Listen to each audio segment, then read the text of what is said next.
Special ಏನು ಅಂದರೆ ಈ ಬುಕ್ಕಲ್ಲಿ ಸಾಂಗ್ ಇದೆ, ಡ್ಯಾನ್ಸ್ ಇದೆ, ಫೈಟ್ ಇದೆ. ಈ ಬುಕ್ಕಲ್ಲಿ ಇನ್ನೊಂದು ಸ್ಪೆಷಾಲಿಟಿ ಏನಂದರೆ ಆ 4 ಗಂಟೆ ಧ್ರುವಂತವರು ಓಪನಿಂಗ್ ಟೈಟ್ಲ್ ಕಾರ್ಡಲ್ಲಿ ಪೂಜೆ ಮಾಡ್ಕೊಂಡು ಪುರಸ್ಕಾರ ಮಾಡ್ಕೊಂಡು ಎಲ್ರಿಗೂ ಅರ್ಶಿನ ಕುಂಕುಮ ಎಲ್ಲ ಕೊಟ್ಕೊಂಡು ಸಾಫ್ಟಾಗಿ ನೀಟಾಗಿ ಇರ್ತಾರೆ. ದಿನ ತೆಲುಗು ಸಿನಿಮಾ ಥರ ಇರ್ತಾರೆ. ಬಾಂಬ್ ಬ್ಲಾಸ್ಟಿಂಗು, ಫೈಟು, ಆ್ಯಕ್ಷನು ಎಲ್ಲ ಇರ್ತದೆ. ಇದ್ದಕ್ಕಿದ್ದಾಗೆ ಸಡನ್ನಾಗಿ ಧ್ಯಾನ ಕೂತ್ಬಿಡ್ತಾರೆ. ಅಂದ್ರೆ ನೋಡಿ, ಒಂದಕ್ಕೊಂದು ಲಿಂಕೇ ಇರಲ್ಲ. ಏನಾರ ಅವ್ರಿಗೆ ಈಗ ಏನಾರ ಮಾತಾಡ್ತಾ ಇರ್ತಾರ, ನೆಕ್ಸ್ಟ್ ಏನು ಹೇಳ್ಬೇಕು ಅಂತ ಗೊತ್ತಾಗಲ್ಲ. ಜೈ ಮಹಾಕಾಲ್ ಅಂತ 4 ಗಂಟೆ ಧ್ರುವಂತ ನಿನಗಿದು ಬೇಕಿತ್ತ, ಏನಾದ್ರೂ ಈ ವಾರ ಉಳ್ಕೊಬಿಟ್ರೆ ನೀನು ಇರಲ್ಲ ಜೀವಂತ ಅಂತ ಬರೆದಿದೆ.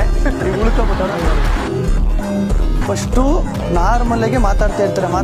ಸಡನ್ ಆಗಿ ಚೇಂಜ್ ಆಗ್ಬಿಡ್ತಾರೆ, ಕಣ್ಣಿಷ್ಟು ಅಪ್ಪೋಗ್ಬಿಡ್ತಾರೆ. ಆಮೇಲೆ ತಿರುಗಿ ಜೈ ಮಹಾಕಾಲ ಅಂತಾರೆ. ಯಾವ ದೇವ್ರು ಇವ್ರ ಮೈ ಮೇಲೆ ಬಂದದೆ ಅಂತಾನೆ ಗೊತ್ತಾಗಲ್ಲ. ಗಂಡು ದೇವ್ರ, ಹೆಣ್ಣು ದೇವ್ರ, ಯಾವ ದೇವ್ರು ಬಂದದ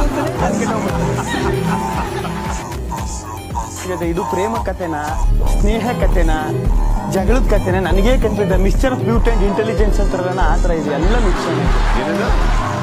mixture of beauty and intelligence. ಈ ಕಥೆ ನಾಯಕ ಪೂಲಿಂದ ಎದ್ದು ಬರ್ತಾನೆ. ನಾವು ಎದ್ದು ಬಂದವನೇ ಅಂತ ಅವ್ರು ಅನ್ಕೊಂಡವ್ರೆ, ಎಲ್ಲೋ ಬಿದ್ದವ್ರೆ ಅಂತ ಅವ್ರಿಗೆ ಇನ್ನೂ ಗೊತ್ತಾಗಿಲ್ಲ. ಅಲ್ಲಿ ಬಿದ್ದವ್ರೆ ಅಂತ ಮಾತ್ರ ಅನ್ಕೊಂಡೆ. ಒಂದ್ಸಲಿ ನಿಮಿಯ ಕಾರ್ನಲ್ಲಿ ಬಿದ್ದಿರ್ತಾರೆ, ಒಂದ್ಸಲಿ ಚೇರ್ ಮೇಲೆ, ಒಂದ್ಸಲಿ ಮೇಲೆ. ಕಥಾ ನಾಯಕಿ ಬಂದು ನಿಜವಾಗ್ಲೂ ಒಬ್ಬ ಇನ್ನೋಸೆಂಟ್ ಬ್ಯೂಟಿಫುಲ್ ಗರ್ಲ್.